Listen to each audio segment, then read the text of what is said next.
Okay, so let's go now. The good news here is the two ships within a very little time frame were completely refurbished. But this is not the first time we do this. Now, La Pinta and Isabela II have been in the Galapagos, have been producing happy customers for many years.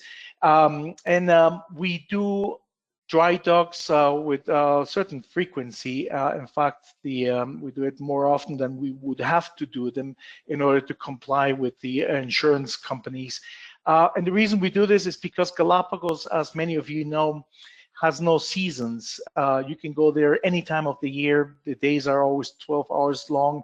The nights are 12 hours long. So you can pick any moment to go to Galapagos, and it's always going to be good weather and perfect viewing of wildlife. The wildlife is not limited to any seasonality either, because we are on the equator. So there's one group leaving and the next group is coming on the same flight. So it's an ongoing process. The ships don't get much rest at all.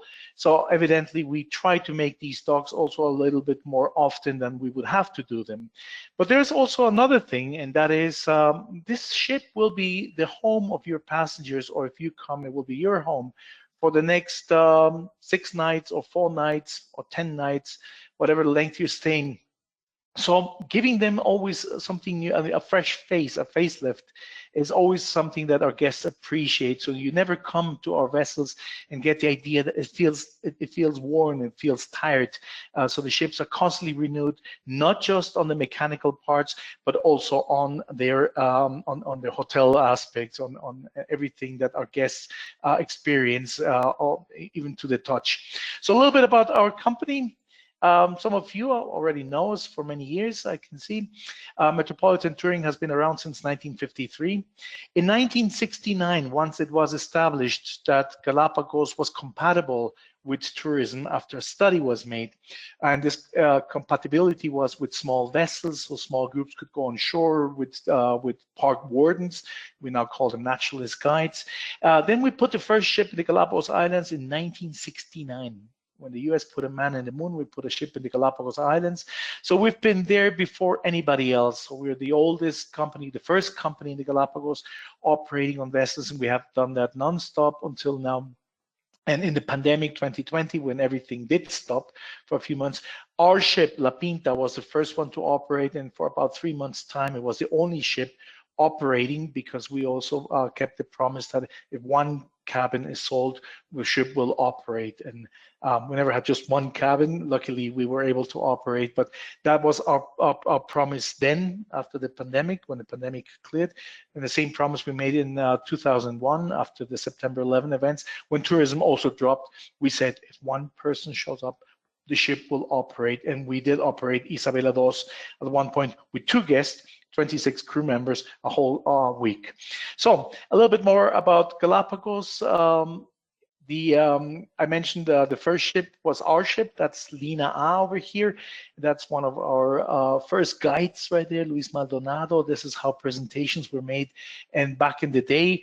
And now we have modern PowerPoint presentations. We have electronic microscopes that we can see on the screens. So we use the modern technology also for the presentations. We are expedition vessels. That's what we do in Galapagos. So there's been a long way to go from Lina A, and in the meantime, we did try everything. We worked with small vessels. We had sailboats.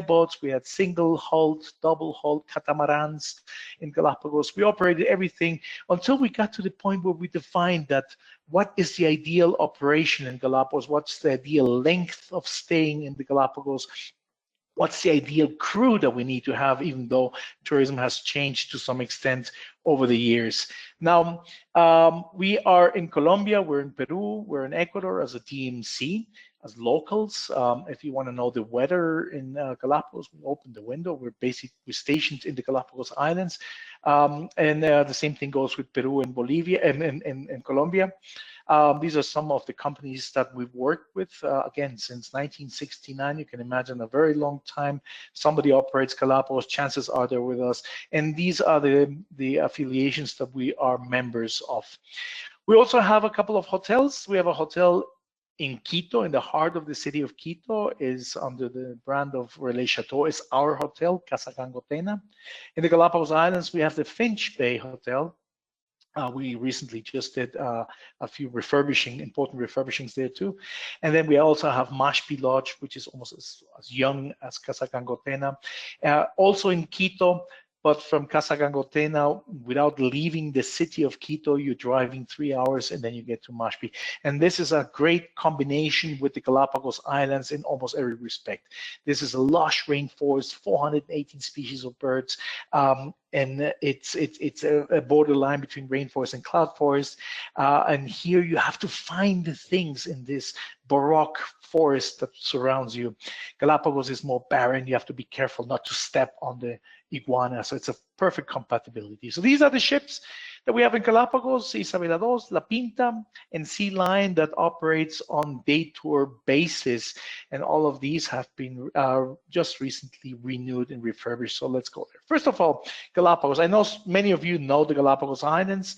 The Galapagos Islands is that group of dots right in front of Ecuador, straddled on the equator. Being on the equator, as I mentioned earlier, means that you can come any time of the year. The weather is always good. There's a couple of weather seasons, but there is no reduction of the length of the day, which means that for the wildlife, both in Ecuador, Colombia, Peru, and the Galapagos Islands, it's not a time of the year that you should come and see certain animals, because if you miss that window, you will simply not see them. That doesn't happen here. As you can see here, also, I put as an example Chicago. From Chicago to Ecuador is just a very swift trip. Although we don't have direct flights from many of the cities from the US, you can see that there's just one stop in the US, and then you get to Galapagos or to Ecuador, or a stop in one of the nearby hubs. So getting here is very easy. It's almost the same time zone if you are from the US, and I saw many of you were greeting from the States or from Canada.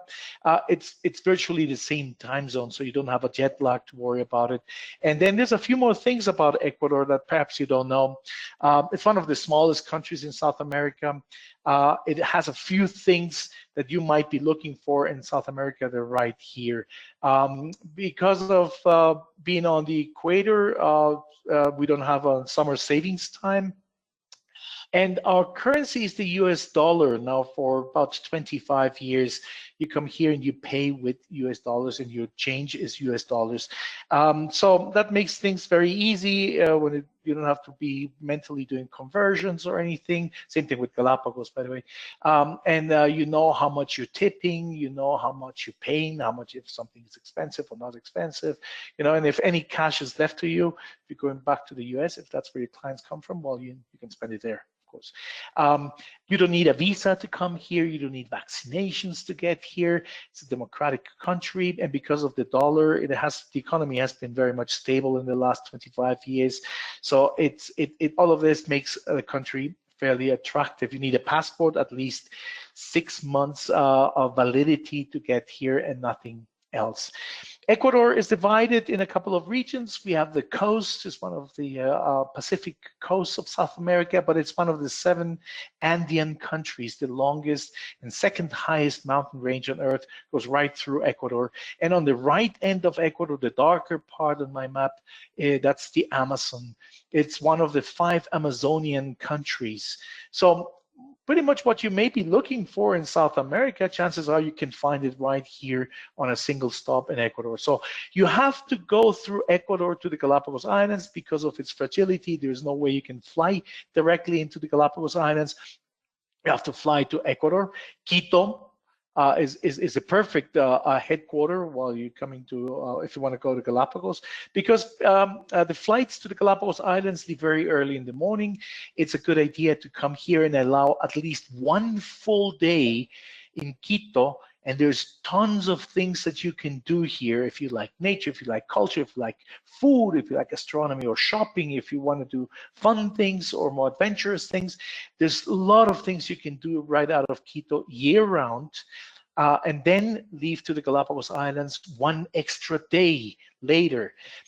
This is good. So you come to Galapagos, you're not completely tired. As I said, the flights leave very early in the morning to Galapagos. This is a 1,300 kilometer flight. That's like going from New York to Chicago, if you're familiar with the US distances, or from Rome to Madrid, if you're from Europe. So it's about a 2-hour flight. You go one time zone back. So it's 1 times minus as you go westbound.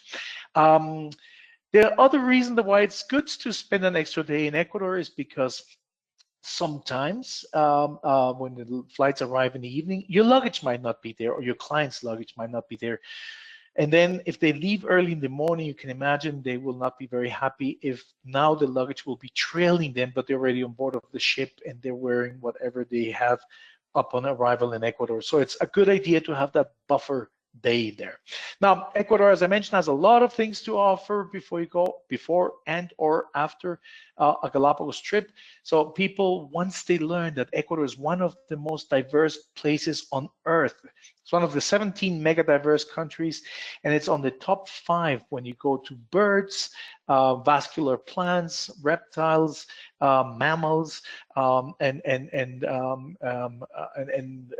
invertebrates. So it's an extraordinarily rich country, and it's a very small country. So it's one of the richest places on Earth when you compare it to its size. Now, question about mass tourism and how many people go to the Galapagos Islands. I know this is in the media a lot, and I just want to put this in perspective. I've been in Galapagos since the 80s, and I've seen how the numbers increase, yes, but what is important to know, and that would be on the next slide, is that Galapagos is a fraction of Galapagos is where people live, and the rest of Galapagos is a national park. To go into the national park, you have to go by boat. So here you can see whatever is dark is a national park, and the lighter areas in the 5 islands that are also circled here, that's where people live. To go there, you can go by a plane to Galapagos, you stay in the hotels, and you're inside the rural areas, but you're not inside the national park. To get into the national park, you have to go by boat. There's many options, we'll talk about that. And as you can see, the total numbers, the green line has been on the rise. The highest we had was about 330,000 people, which also in perspective, if you think 330,000 people in 1 year on an area that is equivalent to the size of the state of Mississippi, half the UK, it's huge. Galapagos is enormous. 330,000 people in 1 year. It's not a big number, but from that number, the blue line indicates how many people stayed in a hotel. They did not go into the national park. They flew to Galapagos and stayed on the towns. The red line, that's how many people went by boat. And what you have to understand is that since the year 2000, when we switched to the US dollar, as I mentioned earlier, Galapagos became expensive for everyone. Until then, because our local currency was in such bad shape, you didn't feel how expensive Galapagos was because the US dollar in relationship to the local currency was a very powerful coin. So it wasn't expensive if it came with dollars or with Deutsche Mark or with British pounds.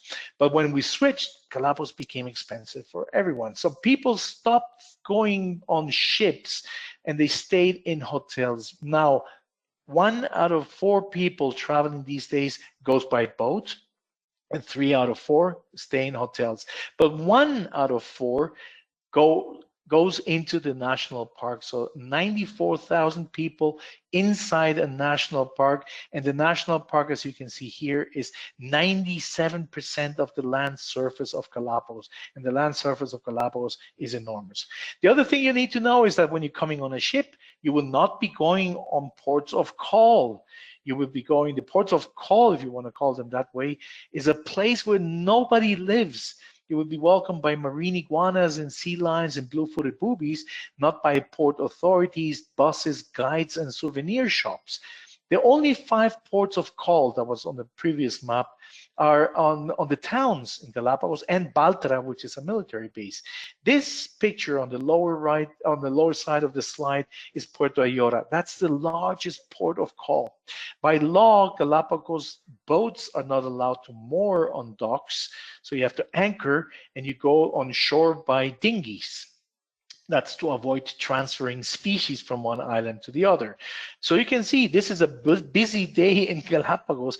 On the lower slide, the upper slide is any other place. I don't want to mention names, but you can see you will not see ports of call. Different from other ships, these are expeditions in Galapagos. So you go on shore and you'll be seeing wildlife. What do most people do nowadays? Unfortunately, they stay on the towns. There's fun towns. There's great restaurants, great bars, great discos. You will see sea lions and blue-footed boobies. Yes, you'll see them on the fisherman's dock, as you can see right there. And some of them do it, they go from one populated island to the other. And for that, they do these fast boats. And that could be a 2 to 3 hour ride, a very bumpy and a very uncomfortable ride. Notice also they're not wearing life jackets. So, it's questionable in the safety that you're going from one town to the other on these speedboats. And then you go in a town, and the wildlife you'll be seeing is on like the lower picture there. I think Galapagos is this. You're going on a comfortable place where you can sleep at ease. You have good food. In the morning, you wake up, you're on a different side. You go on shore with a small group that speaks your language, with a guide that will be explaining what is happening in around you.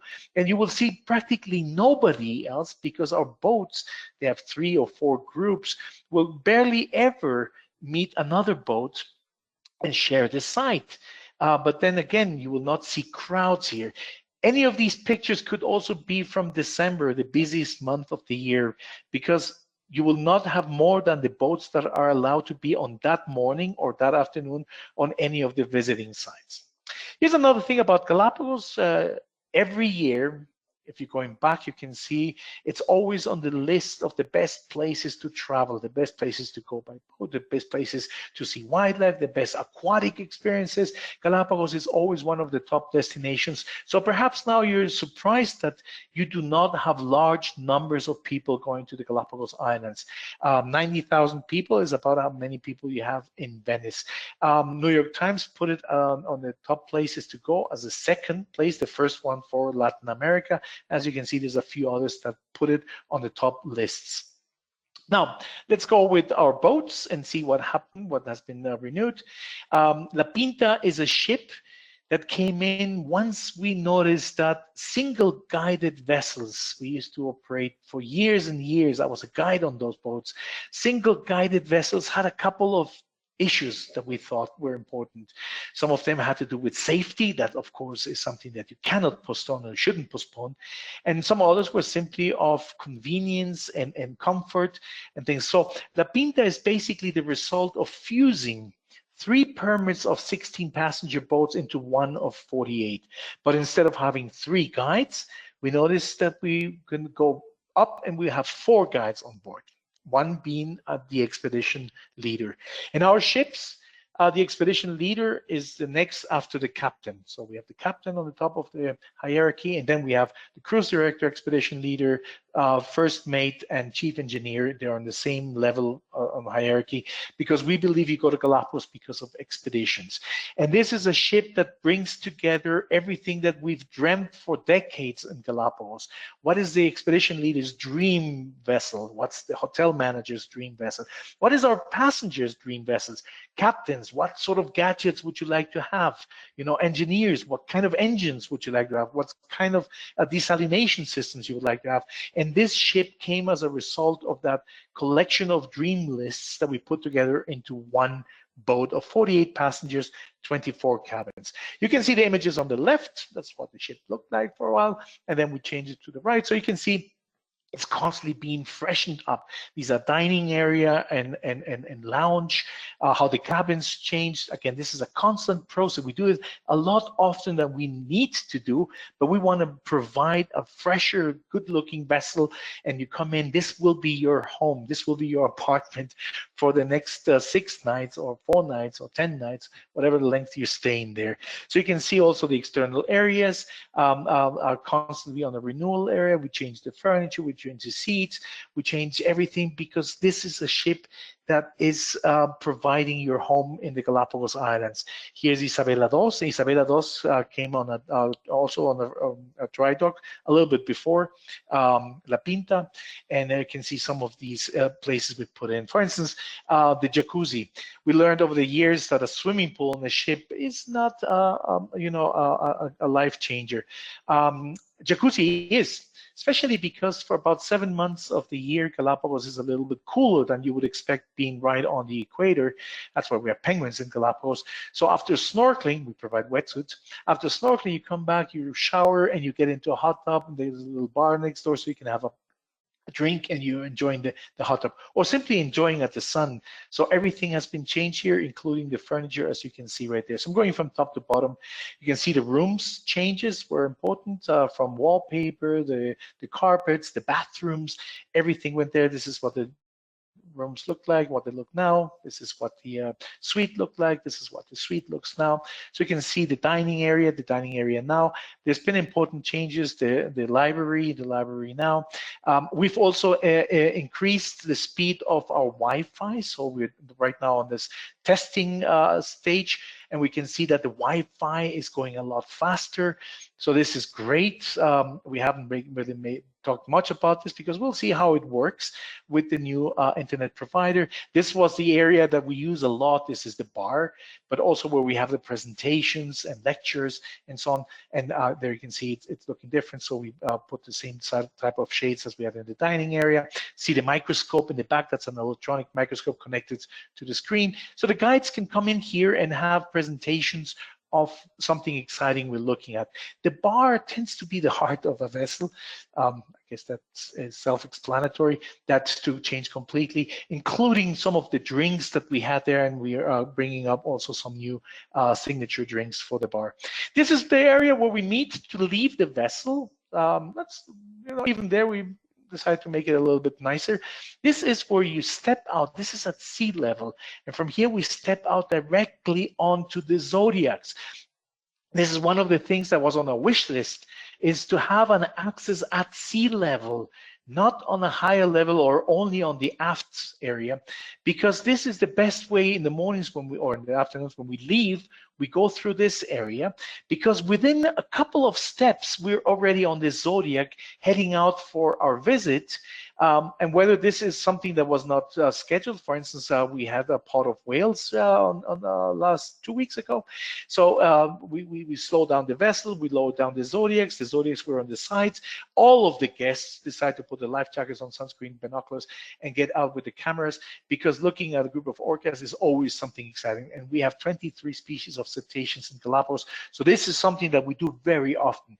If in the middle of the daytime sail we have whales, we lower the zodiacs and we try to show them to you. Or we're getting off on shore, look at the zodiacs. There's plenty of zodiacs on board. Nobody has to wait for one group to be delivered on land, so the zodiac comes back and collects the next group. We have 4 zodiacs for 4 groups. That's not a problem on both vessels. These are not Zodiac, the brand Zodiac, they're actually Pumar from Chile. Same size, same concept, 7 independent air chambers, an absolutely safe and efficient craft. We've been using these for decades and decades. We're so happy. We keep renewing these too, by the way. Now, here's a special thing I want to show you in the background. Look at Isabela II, freshly also with the anti-foul painting, so she's a little bit faster now because nothing can attach on the hull. And you can see on the top of the vessel, that's our glass bottom boat, and we have 8 single zodiacs, kayaks, sorry, and 8 double kayaks and 1 single kayak, and that's the maximum amount, the maximum number of kayaks allowed by the national park. So we can go to that level. Most of the ships, the small ships, do not have space to stow so many kayaks. So if all 16 passengers want to go kayaking, chances are, there's not enough kayaks. So you can kayak today, but allow somebody else to kayak tomorrow. This is something that has been gaining a lot of popularity for young and old. Everybody enjoys kayaking. So having space for 16 kayakers and a guide, and then have several shifts during that day because we have several guides, allows everyone to be able to enjoy these facilities. And the large glass bottom boat you see up there on the top of the Isabela 2 is a heavy craft. If it wasn't heavy, it would be bobbing on the surface and you wouldn't see anything but bubbles. So, and it has to have also structure on top of it. You'll see a picture later, so that you can actually use it as a glass bottom boat. That's the reason why there's practically no glass bottom boats in the Galapagos Islands. It has to be large and heavy, otherwise it wouldn't work. And it has to have a railing, it has to have a canopy, it has a glass, of course. And you have to have enough guides so that while somebody's using the glass bottom boat, somebody else is still allowed to go with a guide kayaking, and somebody else can go with a guide snorkeling. That's why we believe 3 guides minimum. When you go into the Galapagos on shore, you have dry landings, we have wet landings. The dry landings, generally there's a jetty somewhere, and there's more wet landings than dry landings, which is basically we strand the Zodiac there on the beach, and then we step into the water, we walk up a little bit, we provide special towels for this that you can dry up your feet before you put your footwear on. Some trails are a little bit more demanding than others. Galapagos is a volcanic archipelago. This is, for instance, Pahoehoe lava on the island of Isabela, and there you can see you need good walking shoes for this, unless you've done this before and you're happy with Tivas. But you can see a small group, one language, going with a guide on the designated areas, walking over Pahoehoe lava. If you don't bring you good footwear. This is on Santiago Island. This is a very, very young lava flow, Pahoehoe lava as well. Some of the trails are very easy.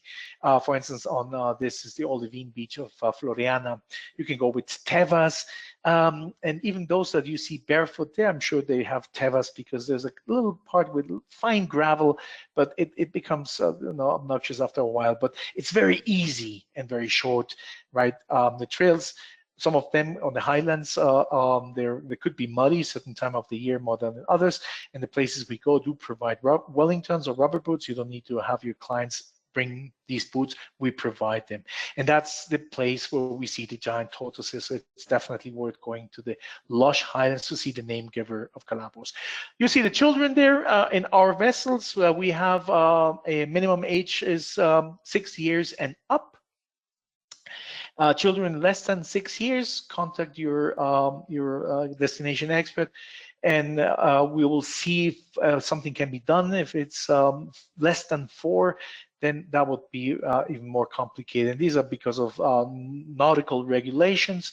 But we have great experience with children 6 and up. In fact, we have activities for them on land and we have activities for them ashore. And if 2 families come in that they didn't know each other on vessels like Isabela and La Pinta, chances are that there is another family, especially if you're coming on the summer break or on the Christmas break. And then we will have one group of families, so that if somebody wants to avoid children, it's still the same best boats to come would be Isabela or La Pinta, because then you don't have to be on the group where the children are. You can be on a group with only adults. So it seems like contradictory, but this is the great vessel for families with kids, and this is a great vessel with couples or individuals that want to avoid kids. Going snorkeling in Galapagos, we provide the entire equipment. That includes the mesh bags, the towels, the special towels for salt water, the tubes, the masks. We have several types of masks because there's different types of faces. We also have snorkeling vests. Some people like to do it. These aren't life vests. These are snorkeling vests, so you can blow a little bit of air depending on how much you want to put in, and that gives you a little bit more buoyancy. And we also have wetsuits. These Galapagos is not terribly cold, but cold enough that there you can see some penguins. But the wetsuits, they're 2mm shorties, so they're very forgiving. If it's not exactly your size, It's somewhere in between. These accommodate a lot of more variations of bodies. But as long as your torso is in that 2 mm protection, you can feel a huge difference that you can stay longer when you're snorkeling in the Galapagos. But some people snorkeling, yeah, I want to do something more active. So we have the kayaks. By the way, we also replaced, you can see these are brand new ones too. The sea kayaks, these are sit on top kayaks. There's no skirt. You don't need to practice the Eskimo turn or anything like that. We do give you a safety briefing for the safety of travelers, the people who use the kayaks, but also for the safety of the Galapagos wildlife, because there's some rules on how you can behave when you're kayaking, and you have to have always a guide with you. But kayaking in Galapagos has become very, very, very popular. There's even another thing called the stand-up paddle boards that you can see here. I tried once and I couldn't do it, but I'm gonna try it again sometime soon. And here's a glass bottom boat. How do you get on the glass bottom boat?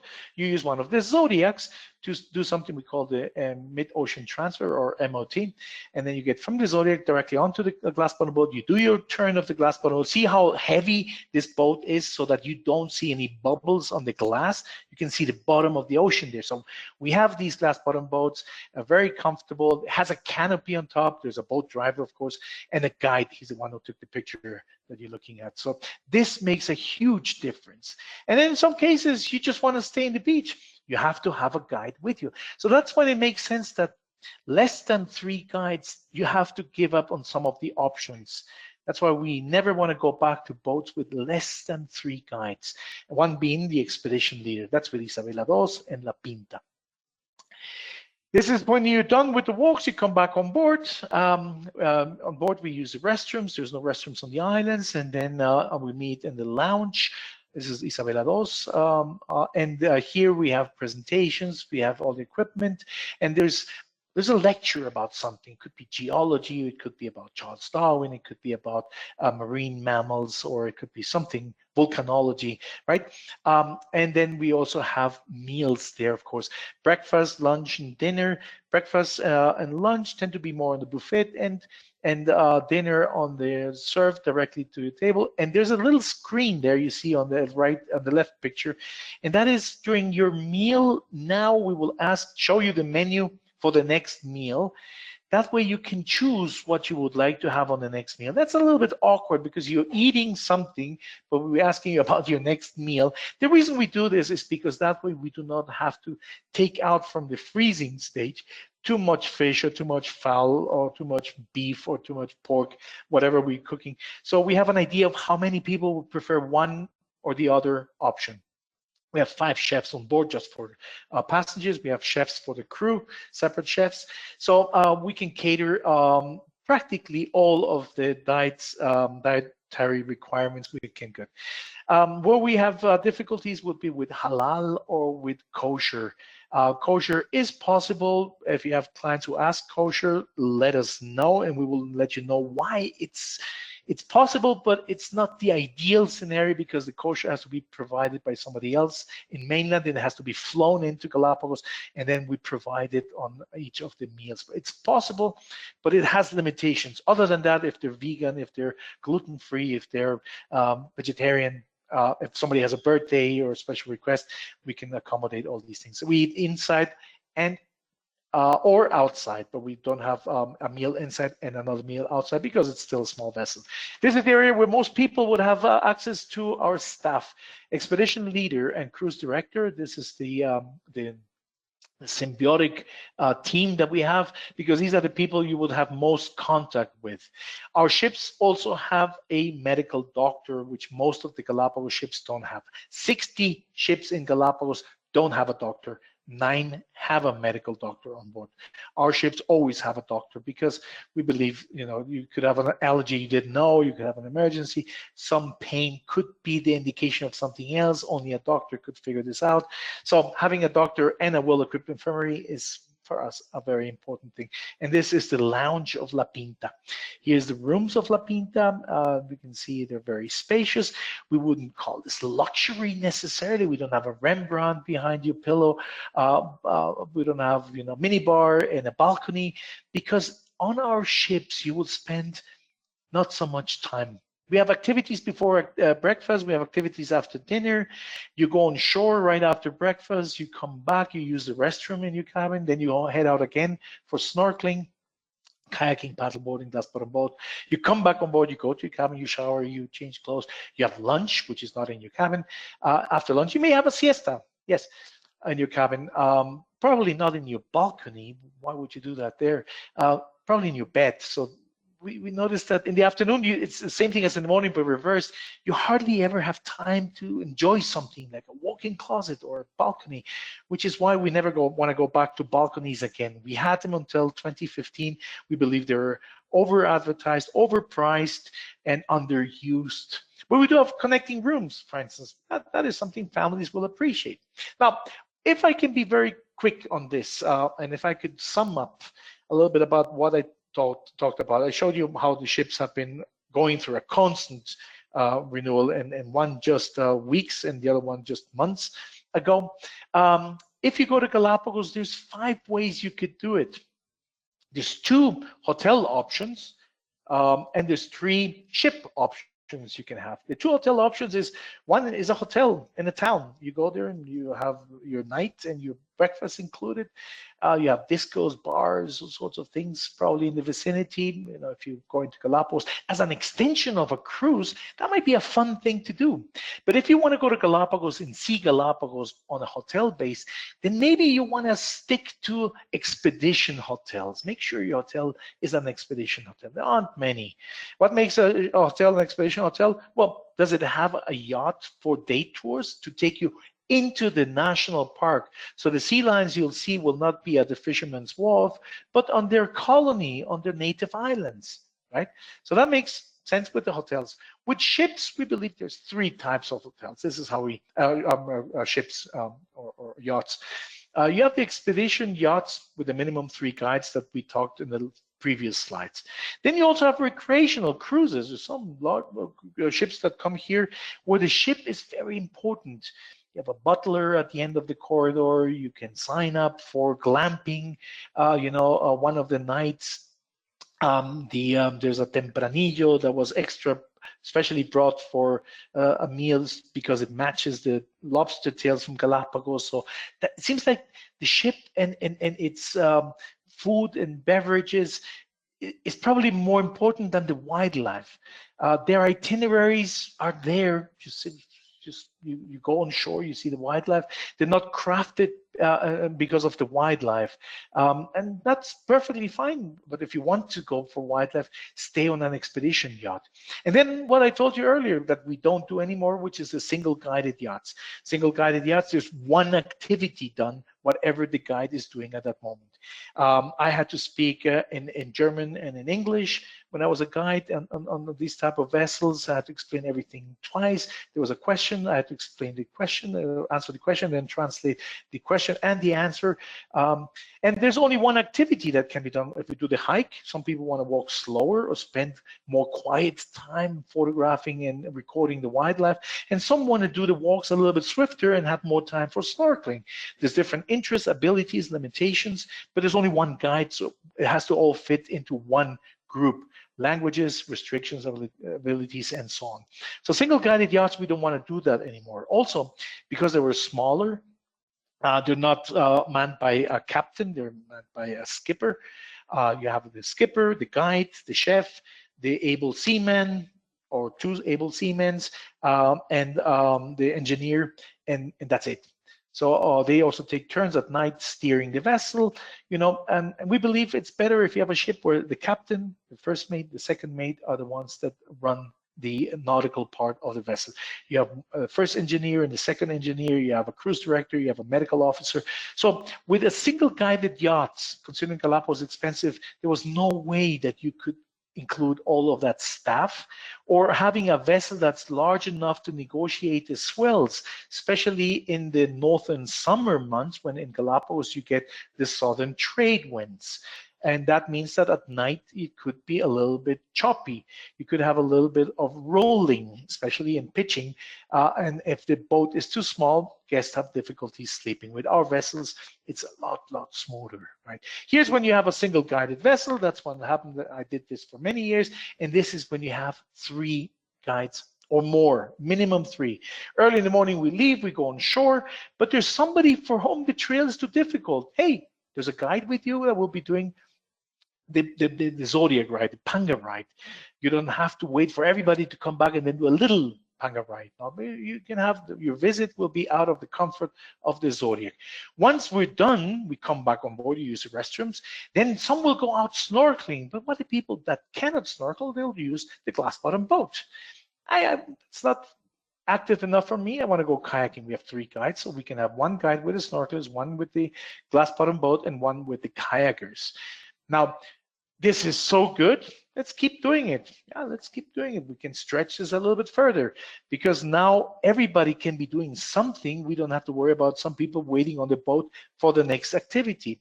Now, one of the guides comes back on board as guests start returning to the ship because they're done with the morning, and prepares a lecture while the others are coming back with the clients. That's one of the important things about having 3 guides minimum. The other thing where I would say there's a big difference is the itineraries. The itineraries on our vessels were crafted by a team of guides.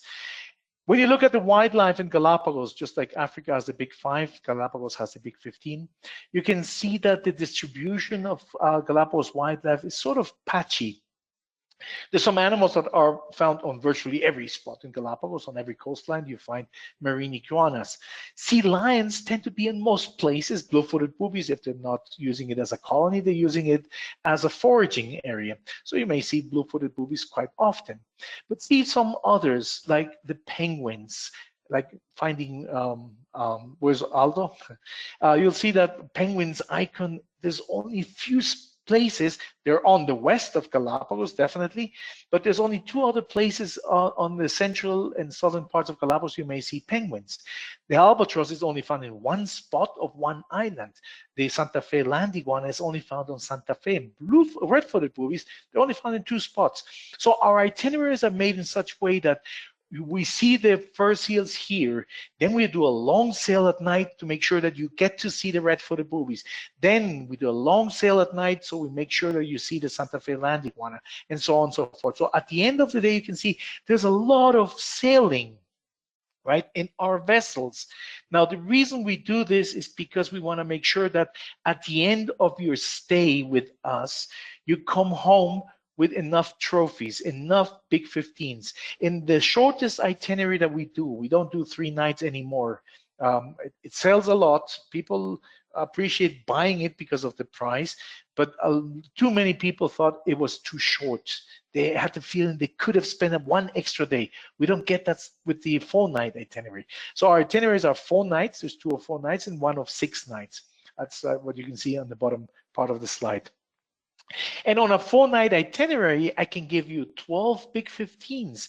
How do I do that? Well, after I'm done 1 day in 1 site, then we go a long distance during the night to get to the next place to make sure that in your shorter than 1 week stay in Galapagos, you get to see at least 80% of the big 15s. We believe Galapagos is a trip of a lifetime. Chances are you will not come back. You don't want to come back and feel like, hey, I missed a lot, for going on a 3-night itinerary, or hey, I spent 7 nights and I only have 9 big 15s. How is that possible, right? That's how Galapagos works, right? There's an example. You can see 12 on the shorter ones, and if you stay longer, of course, you can tick off all of them. Again, here is a ship like Isabela II. She's the smallest vessel that can still get the permission to have a heavy craft on top of it named the glass bottom boat. I gave you a couple of examples down there without mentioning names. You can see there's not much space where you can stow the kayaks. So guests that are happy to be able to do options, first you need to know that when you're going kayaking, you have to have a guide with you. So that means that the guide is with the kayakers. Nobody can go snorkeling, right? Or on a panga ride, right? But because we have at least 3 guides, we can have a guide with the kayakers, a guide with the snorkelers, and a guide with the glass bottom boat, right? Then it's a question of being right on the equator. yes, being on the equator, especially if there's a winter in the north, the trade winds do not reach Galapagos, so Galapagos is very calm. It's so calm that the albatross has to leave Hispaniola in February. The last ones leave sometime in January, and the first ones come back in March. And February, there are no albatrosses in Hispaniola because the ocean is so calm because there's no wind, and this heavy bird cannot take off. It's one of the only seasonal things we have in Galapagos. But for the rest of the year, you will have the trade winds. The trade winds move up to Galapagos, right on the equator in Galapagos. That's why we have penguins in Galapagos. So if the sea is a little bit choppy, especially at night, it would be very sad that you will not feel comfortable because it's moving like a little a walnut shell. Small ships have this issue. Then, of course, safety, having a medical doctor on board. We just saved somebody's life. This was a 16-passenger boat that radioed us and said, we have a client with chest pain. And of course, we welcomed that person. And what if we weren't there? I mean, we would never know. We have a whole process here with the medical doctor, the captain, and our staff in our office. When we have a medical emergency, we immediately assess the situation and we see what needs to be done. Whether the itinerary will have to be changed and the ship has to go back to the airport, which we've had cases of this, and we have immediate aerial evacuation. But in the meantime, the doctor on the airplane and the doctor on the ship are in constant communication to see what the situation is of the patient. And then it's flown to mainland Ecuador to a hospital where, of course, everything can be done from there. Now, how many ships have this ability? This is something, it's like a life insurance. It's good to have it and not need it, but it would be sad to need it and not to have it. And we're not huge vessels, but it's large enough that we can cater to individual interests. We have special meals for children. We have, as I mentioned, we can cater to different types of dietary restrictions. And we will remember that you, John, you like your martini shaken, not stirred. We know this right from the first day. Here's our itineraries of one of the vessels. You can see 4 nights, 5 days, 4 nights, 5 days, and 6 nights, 7 days. This is in all of our fleet, what we want to do. Less than a week because Galapagos is very expensive, but by making it shorter, we don't want to chop the most important part, which is the wildlife. So you can see there's a good distribution of Galapagos wildlife. When something exciting happens, there's a volcanic eruption or there's a group of whales in the vicinity, the captains immediately inform the expedition leader, and right away we start seeing how we can adjust the itinerary to maximize your exposure of the Galapagos wildlife. Expedition is something that runs through our bloods since we started 1969, and that is something that is, you will notice on every single person of the ship. The people that you see and the people that you don't see, those that are in engines and the galley and so on. Here's a very brief video. I think I'm stretching my time a little bit. I started a bit earlier, sorry about that. This was an eruption that happened on Fernandina volcano. Of course, immediately our captains, our first mates, and our expedition leaders, they're looking at the charts and they see on the itinerary here, if instead of going this way, we go the other way, we will be able to pass that area at 3 in the morning. Let's see, people will probably sign up. And yes, every time there's something like this, guests sign up. We change our itinerary, not the itinerary, we can't change the itineraries, but we change the navigational path that we would have taken to go from A to B in order to come close to these things, because this is what ultimately makes Galapagos so special. So we want to show it to you. This is the unscheduled amazing things. The same thing, dolphins or whales coming up. We lower the zodiacs if it's something that we can do at that moment, and we show you these up close. And then the last thing is, as I mentioned, there's also hotels. Remember, there's hotels that are expedition hotels or just the regular hotels. Expedition hotels, there's very, very few. There are only 12 yachts that are allowed to do day tours in the Galapagos Islands. We own one of them. We own the larger one. It has a capacity of 20 guests. We have 2 or 3 guides on that vessel. That's not on live on board. You stay in this hotel and then you move on. This is a hotel that is just a couple of steps away from a beach. It's called the German Beach. It's a beautiful beach. You can go out there snorkeling, you can go out there kayaking, or you can go on the hike behind the hotel. They go birding, right? or we arrange a downhill biking on the upper part of the island, Santa Cruz Island. See a little sign back there? I love it because it's tortoise crossing on these dirt trails of Galapagos. So that's another experience.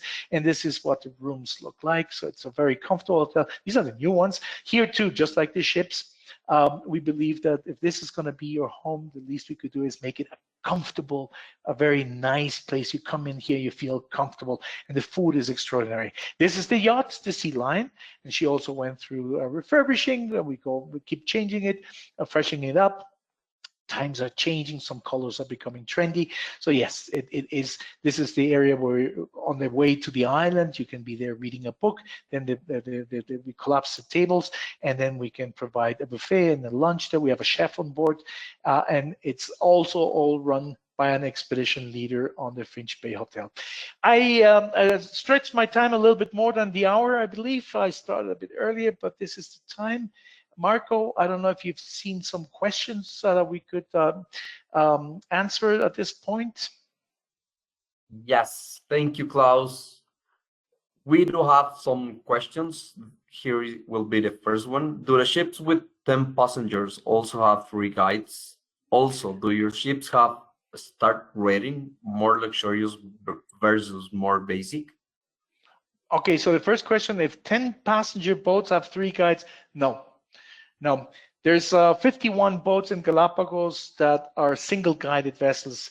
A long time ago, when IATA had this idea that every 15 flight tickets, you get a free ticket. That was a long time ago. So the 16th ticket on a single code would be for free. So they called that the tour leaders ticket, and Galapagos read that differently and said, all right, so that's a group. 16 passengers is a group. That's where the 16 magical number came from. That was a long time ago. I was still a guide in Galapagos. So the smallest vessels are 10 passengers because they're smaller than they could be, but their permit is up to 16, and they take 1 guide. There hasn't been until now the permit for taking passenger number 17, so that's not going to happen ever. It hasn't happened as far as I know. And for a ship, you don't have the facilities for a second bed for another guide in most of the boats. Some of them, they may be able to put a second one. But that's very, very rare, to be perfectly honest. 3 guides on a 10-passenger boat, I've never heard of that happening in the Galapagos. Then you have only 10 ships in the Galapagos from the 69 ships that have license to operate within Galapagos Islands. Only 10 of them are 3 guides or up and up. And again, we don't want to go back to less than 3 guides for all the reasons I mentioned earlier. That was the first question. Marco, I didn't hear well the second one.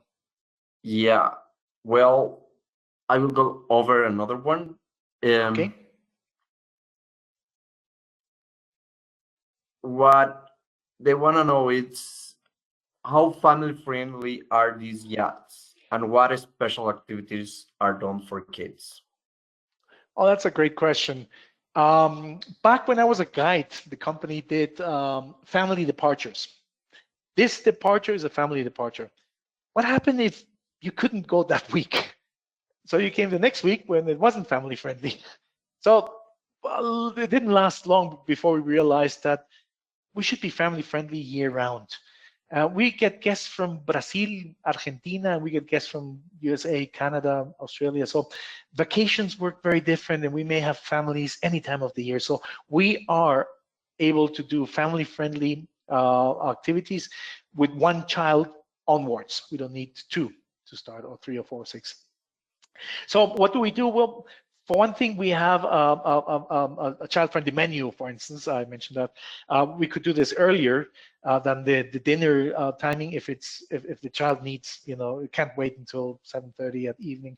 We'll do it earlier, right? And sometimes the parents sign up and they also have this child-friendly food, which is not junk food. We saw a burger there. The burgers that make there spectacular, but it's child-friendly and less courses, right? And then we have activities on board. And the activities that are most popular are, for instance, the cooking lessons for children, or going to the bridge, or having knots, nautical knots with the crew, or teaching them to operate a Zodiac, so these sort of things. We don't have a kids club because, of course, 48 passengers, that's too small for a kids club like some of those Caribbean cruise ships. But yes, that's what we do. We will answer two more questions, and the other ones that were not answered, we will send you in our follow-up. But the next one will be, how can you compare the stability of a 20 people yacht versus a 48 yacht? Well, it's a very simple mathematical thing, right? A boat is basically like a bridge, and how many columns are supporting the bridge. If each column, you should understand, is the peak of one wave to the peak of the next wave. So if you're going with the Isabella II across the Shake passage, you would see that that's probably not an ideal size. But we don't have Drake passage conditions in Galapagos because we're on the equator, we're in the doldrums for about half the year, and then for another half of the year we have the trade winds, the southern trade winds that normally don't come up to the equator, and then you can have white caps at sea. Now, the longer you are, the less problem you would have handling waves. It's almost self-explanatory, right?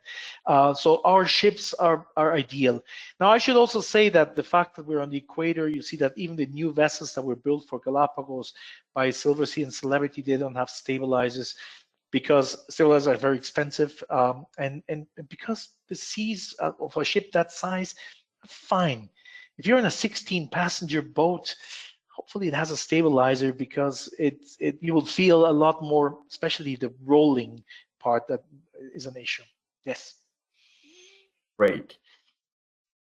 Why should I choose your cruise over other well-known brands like Ajax, Limland, Celebrity, and Silverseas? What sets you apart? Which one was it? Ajax? Yes. Ajax. Yes. Yeah. All right. So why? Well, first thing, everybody who operates in Galapagos is complying with 100,000 rules.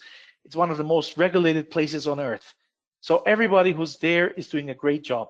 Nobody is doing a bad job. Nobody is causing the extinction of the tortoises or the hammerheads in Galapagos, right?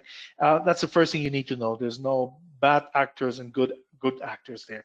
I would say if you go to Galapagos because Galapagos in wildlife is what interests you, then definitely go on an expedition yacht and make sure that expedition yacht, as we talked before, has at least 3 guides on board, right? If you're not going on a ship expedition, hotel at least, not just a regular hotel. Regular hotel, great for an extension of a ship. That is fantastic. That's a great thing to do. A lot of people appreciate having an extra time in Galapagos. Then, if your expedition leader is ranked so high as in our vessels or in Lindblad, for instance, then you know it's an expedition boat. The others are more recreational cruises, and the high cost you're paying is probably for items that are not so much related to your expedition experience. In our cases, is that we sail longer at night. We have all the gadgets we need in order to show you extra things on board, like the microscopes and the bone clones, right? To show you, explain you better why a seal and a sea lion are different families and what makes them so different. All of these things. I would say that probably the most similar ones are Lindblad and us. And we started both right at the beginning of the national park. We were the oldest companies, the 2 oldest companies in Galapagos, and we've been doing expeditions ever since we started. And the most important person on their ship and our ship is the expedition leader. So that would be probably similar. We only operate Galapagos, Peru, and Colombia, of course. Lindblad is also in the Arctic, Antarctic, and so on. They're based in Manhattan. We're based in Puerto Ayora, Galapagos. That might be one of the reasons why we don't cost as much as Lindblad. But other than that, we even have a ship that's exactly similar to their Endeavour 2. I don't know if that answered that question, Marco. Great. And the last is a big boat like La Pinta normally the only one on an island, or are there several boats in the same island? Excellent question. That's a great question. There is something since the year 2012 called GAM in Spanish, Grupos al Mismo Momento. There's 183 visiting sites. Half of them are marine, half of them are terrestrial. And what the national park changed in 2012 is that they wouldn't count how many ships are in one visiting site, but how many groups should be allowed on any visiting site. So they made a long study to see how tourism is impacting the Galapagos wildlife.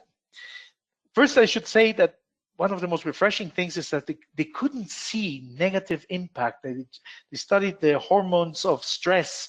They looked at the fat content in the sea lion's milk. Everything that could be an indication that the presence of people on the long run would affect somehow negatively the species. None of this was found, which was great news. But then they also established that each visiting site would have to have a number of groups that could be there at any given moment. Now, the best sites are GAM6, because you would have 6 groups. So a ship like Santa Cruz 2 is GAM6, 90 passengers divided by 16, 5 point something, so Santa Cruz would be alone there. With La Pinta and Isabela 2, they're GAM3.